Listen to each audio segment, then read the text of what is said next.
Hi everyone. Don't be shy to move forward. We have a lot of empty seats today. Yeah, you're at the top of the queue. So today I'm going to talk about speeding up chip design, almost for free.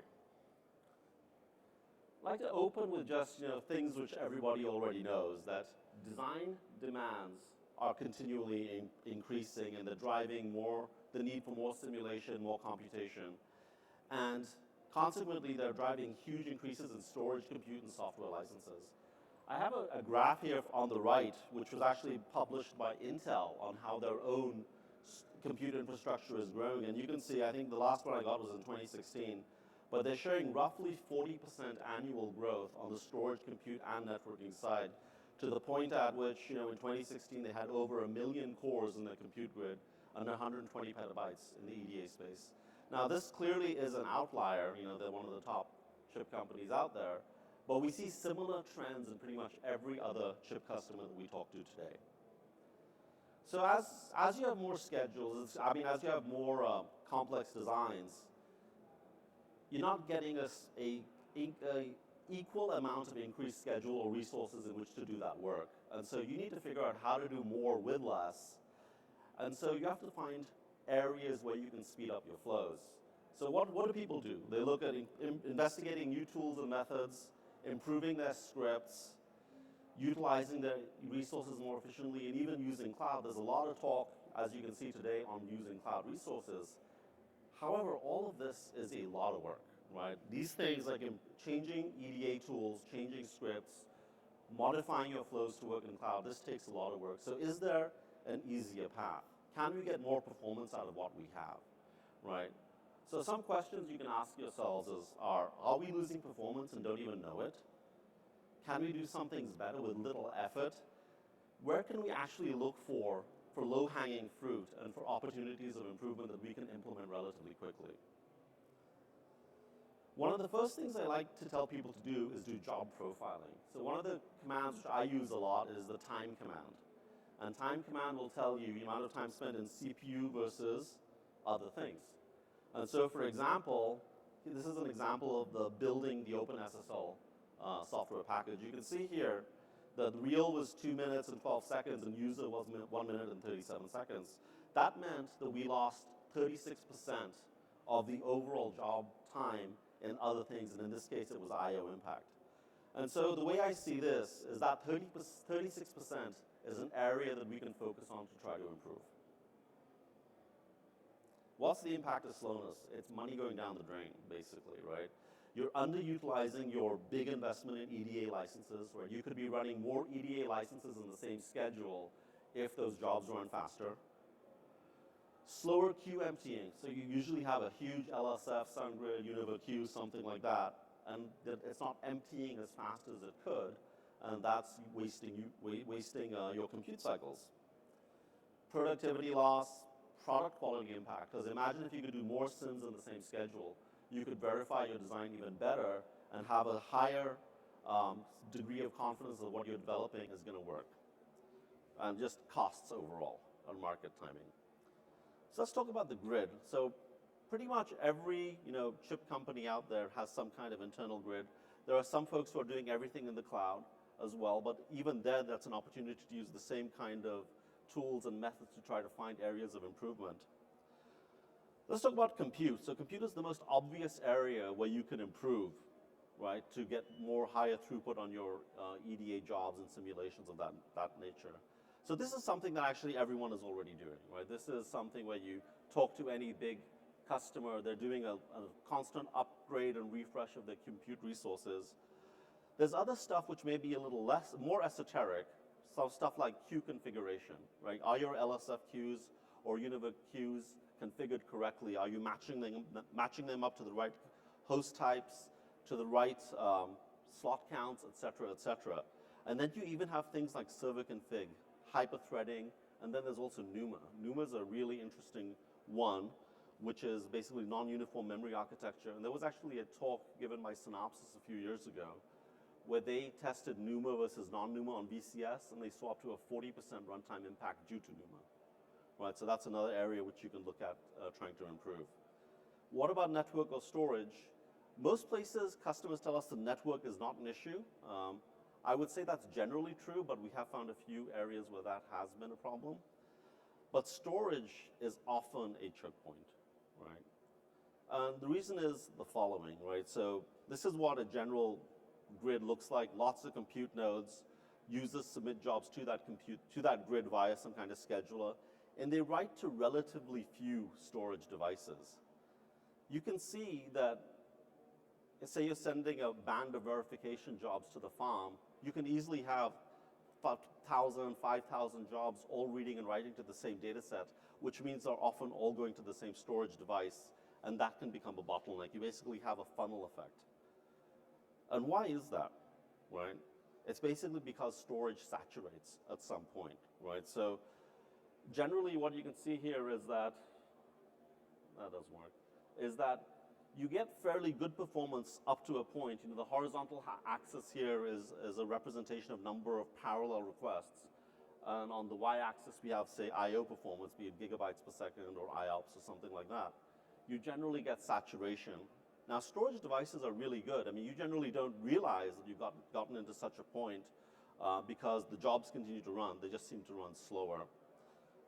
With our own storage, you know, FlashBlade is a product which we have at Pure Storage, which is a very scalable storage device, and you can get near linear scaling performance. And so this big I/O gap can go away if you use a fast enough storage architecture,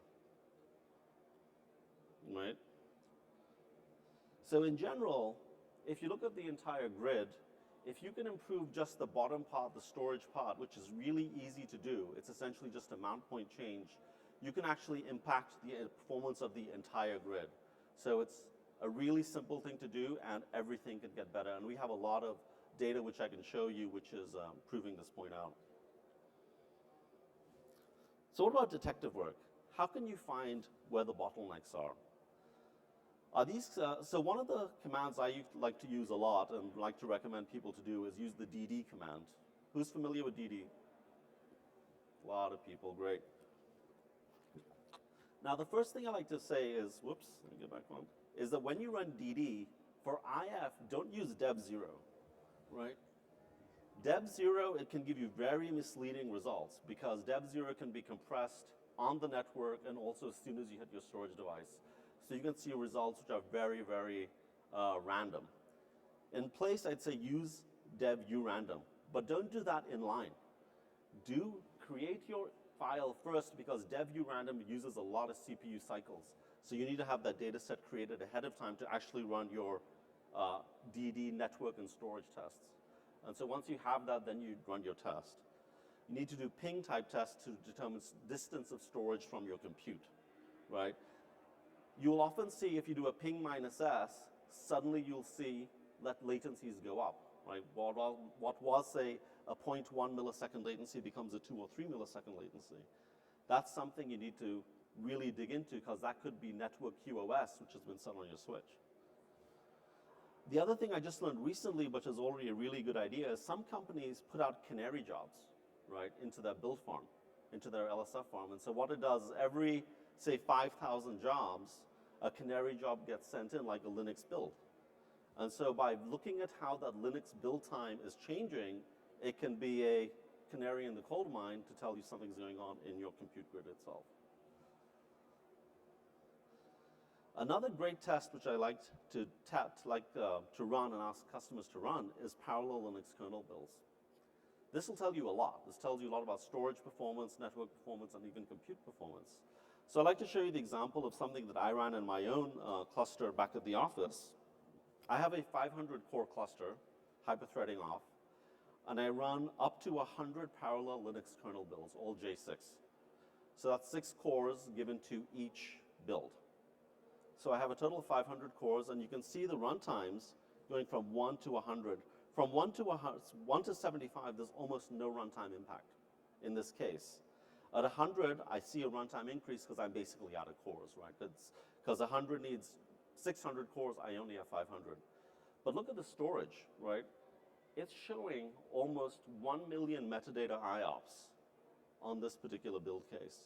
So what happened here is my storage did not saturate what my compute did, But this is great for you to test back at your own systems to see what is the limit you can get to. And the reason I focus on metadata here is because EDA workloads tend to be metadata dominated. So I'm going to show you just some customer results now using our storage FlashBlade as the underlying storage for a bunch of EDA jobs. And real quickly, FlashBlade looks like this. It's up to 5 chassis or up to 75 blades in a single namespace, up to 5 petabytes effective storage.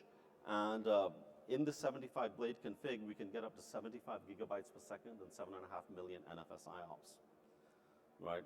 The blades themselves are fully designed by us using no SSD. We read and write to flash memory directly through our own FPGAs, and that gives us a lot of, we're able to do a lot of system level flash and performance management that way. And all these results I'm going to show you are basically just by simply changing the mount point, right? There's no flow or tool changes needed whatsoever in any of this. So the first one I'm going to show you is actually a customer doing a 7 nanometer tape out running up to 500 parallel primetime jobs. Each job output about 20 gigabytes of data. And you can see here the graph on the top shows what their compute grid looked like using their previous traditional storage. The green line shows CPU utilization in that grid. You can see it's going up and down for whatever reason, lots of just pure stop states as well as, well, you can't see here, but right here you'd see a big stop state. And overall runtime was, whatever it was, like 9 to 10 hours. When they put in fast storage, when they put in a FlashBlade, you can see CPU utilization go up and stay constant essentially until the job dropped. So this was a huge improvement in utilization of that compute. And in terms of runtime, in this case, it was a 40% runtime improvement on 500 parallel primetime jobs. Now, primetime licenses usually are pretty expensive, very precious, and so you'd love to be able to run more primetime given the fact that you have time-based licensing normally. And so this is a huge savings, not only in time, but also in utilization of your EDA licenses.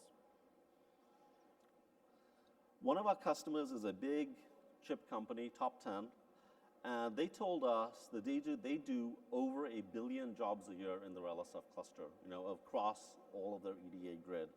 So doing some basic math, that's 2.7 million jobs per day. Putting in FlashBlade, they estimated about an overall 20% improvement in LSF queue emptying, right? So basically, that says they can run 20% more jobs a day, which is about 500K jobs per day more, or 200 million jobs per year. I mean, that's a pretty significant improvement in overall throughput. And this is across, everything, RTL regressions, even software development and regression, timing, tape out, you name it. So pretty big improvement there. So I was going to talk, I wanted to give a bit of a primer on what storage terms are, because I'm not sure how much people in the audience know about storage. So NFS v3, who knows what NFS v3 is? No, fair number, right? It's Network File System version 3. It's predominant in EDA chip development today. There's v4 as well, which is being used in certain cases, but more for security. It tends to be less performant than v3, so it's not used that much. NFS IOPS is a measure of performance, which is IOs per second, NFS IOs per second, or RPC calls. Higher is better. Latency is time for storage to respond to a particular request. Lower is better. Obviously, you want low latency as possible. Bandwidth is the rate of data transfer. Obviously, higher is better. Metadata ops, I kind of touched on that a little bit. Metadata is data about the data, right? And say, for example, you type in an LS or a stat. All that is doing is generating metadata calls, right? It's not really generating any pure I/O block transfers, right? It's not actual read or write, it's just metadata. And this is the most dominant kind of op in EDA type workloads, EDA and software dev workloads. And to give you an idea of performance, one of our big customers made the comment that they have never seen storage return more than 250K IOPS on a single data set, right? And this is a customer with over 50 petabytes in EDA today. It's a pretty big one. So here I'm going to show some gory details on EDA and RPC and stuff like that. So this is a customer. I like to show, I think they were running software regressions on this particular workload. You could see here they peaked up at 750K IOPS. But then we looked at a time period of about 6 hours and were able to determine, based on this RPC distribution at the bottom, that they averaged about 510K IOPS over 6 hours. Now looking at these RPCs, these are all NFS RPCs. You may have heard of GetAttr, right, which is a very common one in EDA, and in this case, it was 78.4% of all the calls in this particular run. And so if you look at this list of RPCs, the only core data transport RPCs are read and write. And as you can see here, read, if I'm reading it right, is like 3%, and write is 0.6%, and that makes the rest of it metadata. Is this surprising to anybody, by the way? All right, that's great. And so here, this is how we figured out that this was 510K IOPS, is because you can see the total op count over the 6-hour period was about 10 billion ops at an average of 0.32 milliseconds. So divide that by 6 hours and you get to 510K IOPS. But what's interesting here too is even though this is a 95, 98% metadata workload, you still see some pretty high bandwidth, right? You're seeing peaks up to close to over 4 gigabytes per second, probably averaging in the 1 gigabyte per second range. And so that's interesting because this is still a 98% metadata workload. So there's still a lot of transport going on. So if you do some math on, so what's the impact of having a fast storage device, say, versus the customer who said they only saw a max of 250K. To serve 750K IOPS, even though these IOPS are not really transporting data a whole lot, that's a 2x speed improvement, right? So that 6 hours would have become 12 hours if your IOP level was lower. So in this case, the I/O performance, you can say, is about 2x that of traditional storage for this particular use case in this window. This is another customer we have, big chip company, using a FlashBlade to run nothing but Synopsys VCS, right? So this was running over 2,000 jobs of VCS. And you can see in this case, a peak of over 12 gigabytes per second with an average of about 6 gigabytes per second, just running VCS, right? So already some customers have been asking, well, VCS is a whole bunch of I/O. Guess what, it is, right?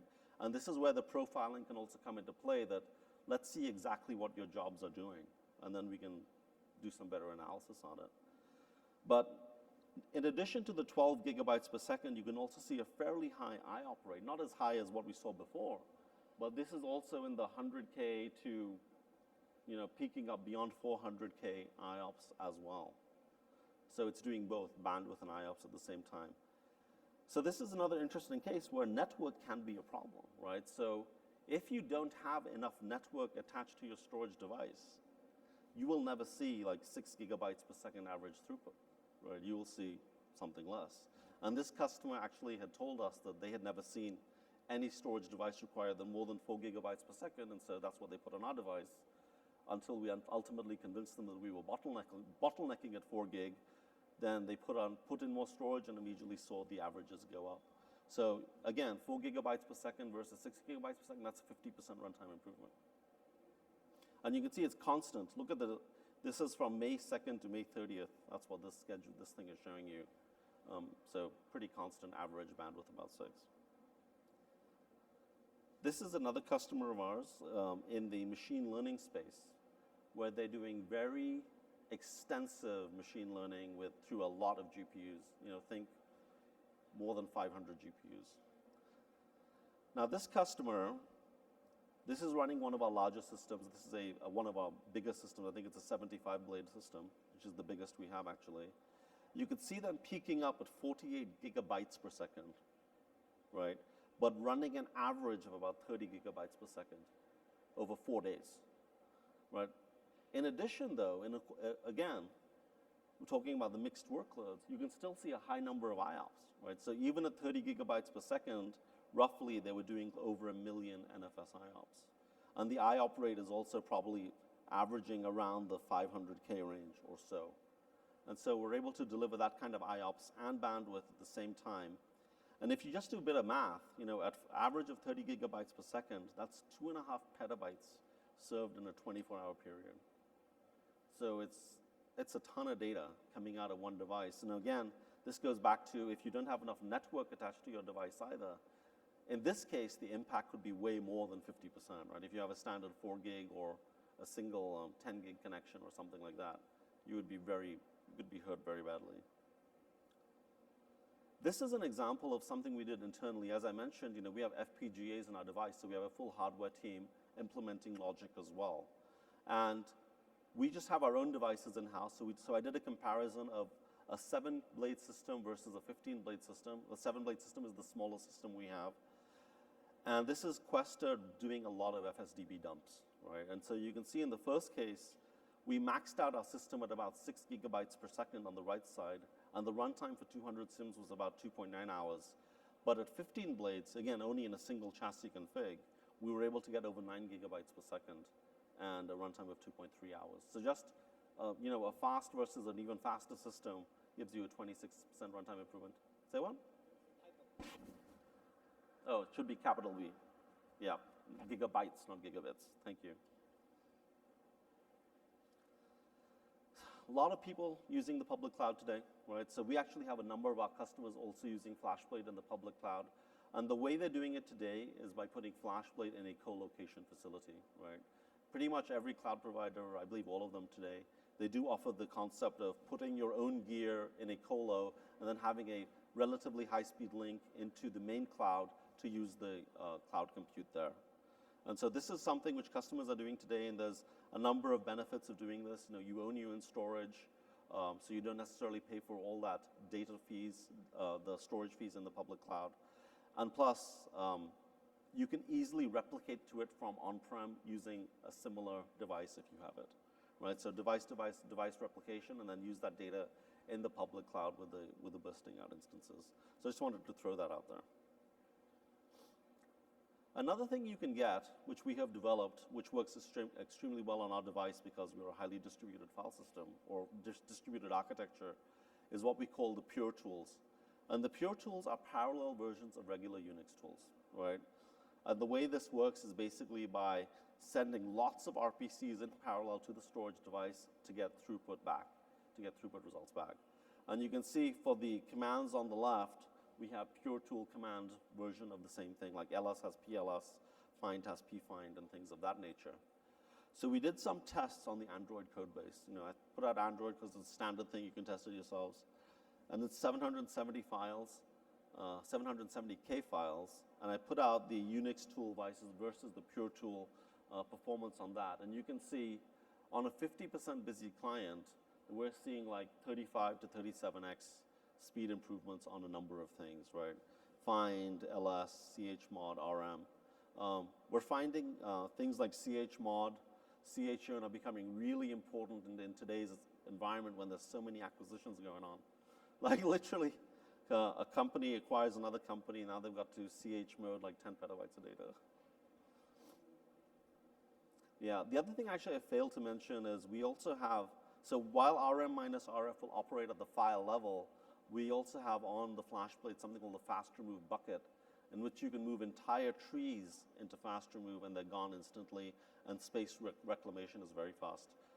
At last year's DAC, I showed a demo of that, and basically for 1 tera, I think 5 petabytes, 1 million files, space reclaimed in 3 minutes. So FlashBlade in general is a fully scaled out system. It's being deployed today for the entire workflow, right? For all the way from RTL regressions, cell and memory characterization, through tape out, and also software regressions all on the same platform, because you can handle different types of I/O really, really well, and at very high performance. And I think the best part about it is you can scale it. You can start at 7 blades. You can actually scale 1 blade at a time up to 75 blades, and you will see linear performance improvement on the existing data set as you add blades. I think that's really, really important for EDA and HPC. So in conclusion, storage performance can have and does have a huge impact on EDA, AI, and software development workflows. And you may be bottlenecked to not even know it, right? So that's why I recommend running of the experiments, seeing where you're losing time. Our customer who ran the prime time and saw the, the 80% runtime improvement, they said they never knew prime time could run this fast. That job always took them whatever 6 hours or 8 hours. When they put us in, they saw the job time drop by 60%, 80%. They said they didn't even know that was an issue for them. And you can improve workload performance almost for free by simply upgrading your storage, right? You need storage anyway. Put in the right storage, and you should see the runtime improvements.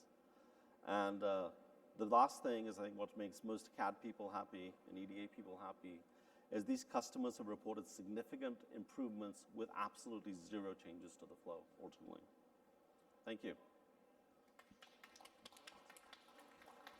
Yep. Any questions? Yep. Actually, I have a question. No. I'm going to start. The parallel tools that you mentioned. The which ones? The parallel tools. Yes. Parallel find and so forth. Do those only work against Pure Storage, or can they be used against other storage vendors? No, that is a great question. We will only qualify them against Pure Storage, but they have been known to work, especially the non-modifying operations like ls find. They have been known to work on other systems as well. But in terms of how much load they put on the other system, we have known other systems to actually crash. And what license do you use against those tools? There is no license. It is free. It's free. Or included like with Pure. GitHub site where you can get them, or how would you? What was that? How would you actually get the license? It's basically just download, right? Thanks. So I will provide a supplement answer to his question.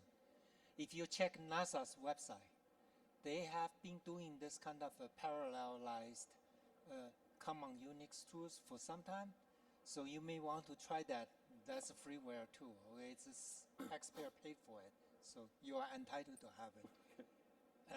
But I'm very sure this guy here and his team does a much better job. Another question, it's a supplement, not a question. I would recommend, based on our own experience, to use FIO rather than DD. Yes. And we would like to also suggest you to invest the time and the effort to create a tool that creates test data sets. Right. We do that. Because that way, DD is too simplistic. Yes. FIO is much better. Completely agree with what you're saying. So what I was trying to suggest here is like a level 0 kind of test. Yeah, okay. And beyond that, then there's FIO, there's IOZone, there's a number of other tools. If you feel like going in that direction, you can go to. But I think this is something just an engineer can easily run by himself, who's not any kind of IT expert. Right? Okay. Hi, thank you. Yes, a very interesting product. So seeing as you manage your own Flash, I guess if you're sitting on a workload like you showed, 48 gigabytes per second over multiple days, how can you mitigate against some of the background tasks that you've got to do to look after the Flash and not to destroy it in a short amount of time? And you've got to do a garbage collection or a wear level at some point. So do you have mechanisms to avoid hitting it at the wrong time, essentially? Right. Yeah, so definitely we have the ability to basically nice various processes to bring them down in priority. Yep. That said, with every blade, you have ARM cores and x86 cores. There's a lot of processing power inside one of these systems. So it's generally not a big issue for us. Okay, so each blade is managing its own Flash locally, and then you're pooling that. Yes, into it's fully distributed system. Oh, cool. All right, very good. Thank you. Yeah, sure. I'd like to make one more supplement to your NUMA comment. Yes.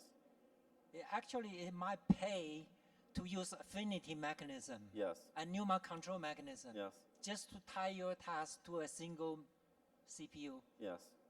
No, I agree. If you can use affinity, CPU affinity, that will make it work, assuming you can get CPU affinity I don't know to work. how EDA tools behave in this regard, but based on our experience, that often pays off.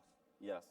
Yes, I agree. So CPU affinity is something you should look at building into your flows, but it's not necessarily easy to get working. I've tried it. Yeah. Any other questions? All right. Thank you. Thank you very much. Sure thing.